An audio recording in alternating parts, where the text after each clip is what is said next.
Thanks for stopping by Casks-n-Que, where whiskey and barbecue meet. I'm your host, Justin Lloyd, and I have with me my buddy Henry Turner. Hello. And today we're going to review House of Stark Winter's Frost in our fourth installment of the limited edition Game of Thrones Scotch series.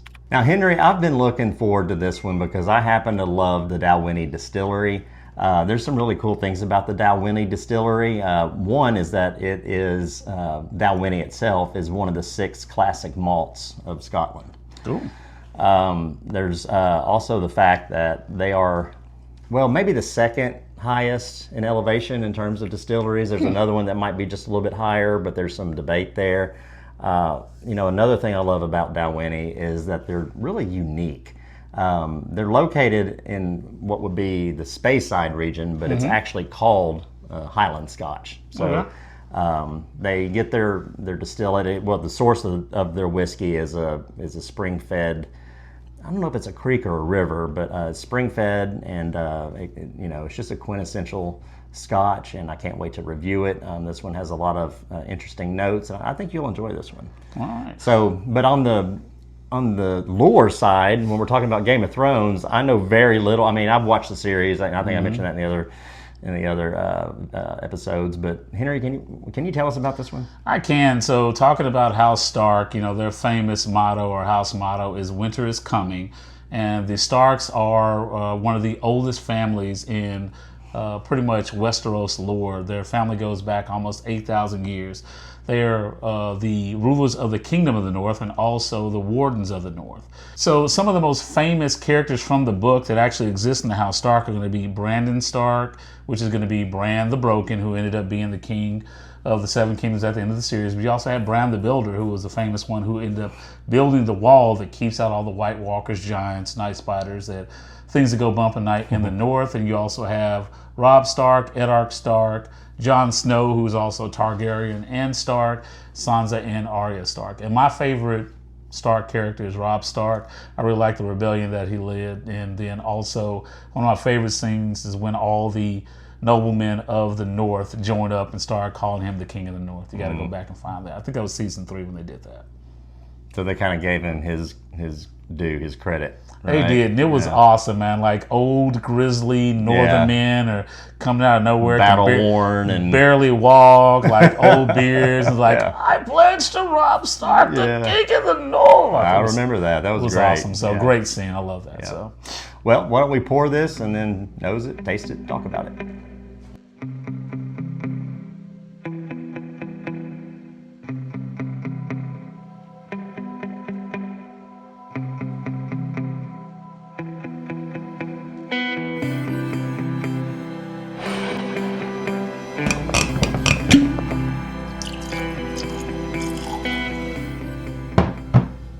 The color in the glass of this whiskey, it's got a honey color to it, and it's just light and crisp. It's got good viscosity. You can see the legs there running down. I mean, it's not crazy, but it's also not a real high proof. You can see the teardrops there, but let's go ahead and nose this and see what it tastes like. I know what this tastes like, so I'm not gonna ruin it for you, but I just love the way it looks in the glass. This one is a no-age statement, I think. So, and the one thing that I'd say about this too is just in the glass, this has a great thickness and viscosity to it, great legs on it. So this is a good-looking whiskey. It does look good. Yeah. What was the proof on this one? Is 86 proof. 86. So it's not gonna blow your palate out either. It's not gonna when you drink it, or it's not gonna burn you whenever you try to nose it. For you folks on the other side of the pond, that's 43 ABV. Oh my goodness. Briny and salty and honey. And like I said, just a little bit of citrus deep in there, kind of behind those notes. But like an orange peel almost, or something. But for me being a novice, I literally just get the salinity and the smoke on the front end. But like I said, it's very similar to a smoked old fashioned. So like a wisp of smoke. It's not like in your face campfire. Yep. Want to taste it? Yeah.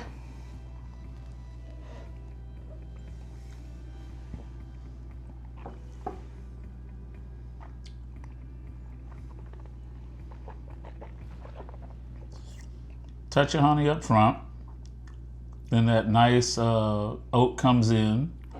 little bit of spice from the oak as well too.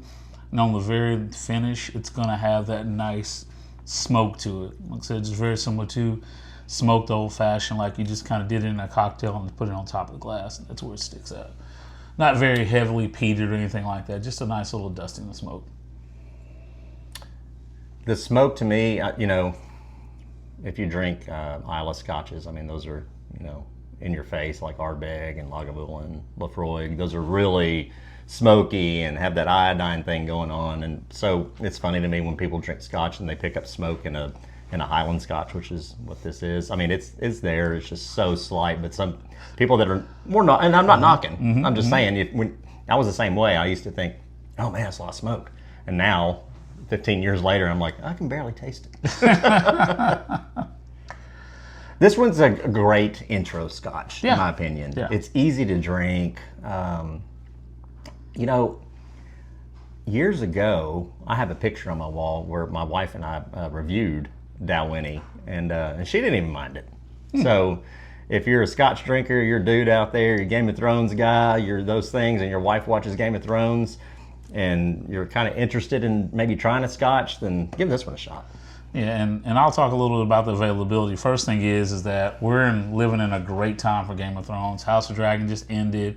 We've got Dunk and Egg, the new series coming out next year. So if you like to have a pour of Scotch or beer or wine and watch the show, you know, definitely want to kind of go after these. But for this particular bottle, it's a 5-year-old release. They're not going to make any more of these. But I still say locally I can find some of these on the shelves. It's going to be still at Warehouse Liquors, Crossroads, and a little store called Top 10 in Benton. So you can still find those, and I've been tracking some of these online. I think I'm looking at one right now, Unicorn Auctions, for $35. This bottle's between, I think, 40 and 60 bucks. So I wouldn't overpay for it. It's up to you how you want to spend your money and go after things. But in my humble opinion, I would just kind of try to wait around and catch this around that $40 to $60 range. Yeah. But honestly, if you're a big fan of the show and want to get one of these, definitely go after this Stark one. This will be a good one for you. Yeah. Yeah, I'm enjoying this one. I think we've hit all the stats. Let's give this a rating. All right, so for me, availability, believe it or not, with this thing being a 5-year-old release, I've seen this on the shelves locally. So I would put it at a 6. It's not at every store, but it's still at a few stores still around town. Taste, I would put this about a 7.5. It's delicious, it's enjoyable. Definitely for Scotch is going to be introductory, and somebody like me as a novice, I think it's very approachable. And then I'd say the value, honestly, if you can get it for that 40 to 60 bucks, I think it might be an 8. So I still would land on this one right at about a 7, just because it's nothing that's gonna, you know, it's not earth shattering, but it's still enjoyable. Yeah. It's nice, and it's a great piece of it's a great piece of memorabilia that you may want to have if you enjoy the show. Agreed. I'm really close. You know, it's a $35, $40 bottle, or is that right? That's what we said. So. It's not earth-shattering, but I just think it's really pleasant, really nice. It's easy to drink. That's one of the reasons I like Dalwhinnie. It's very available. The price is usually reasonable with them, unless you get into the collector's editions and things. But anyway, I think I'm a 7.5 with, you know, an aggregate score. I really think it's solid. I think if you're interested in learning more about Scotch, and maybe you're a Game of Thrones fan, and you're like, man, I kind of want to try Scotch, but I'm scared it might be, you know, might burn and taste like Band-Aids and smoke. It's not the case with this one, I don't think. So I think you'd be surprised. So yeah, that's kind of where I am, 7.5, 7. The best way to support this channel is to like, subscribe, and smash that bell. Anytime you smash the bell, it's going to let you know when we upload new videos. Thanks for sticking around, and we'll catch you next time. Enjoy watching Game of Thrones.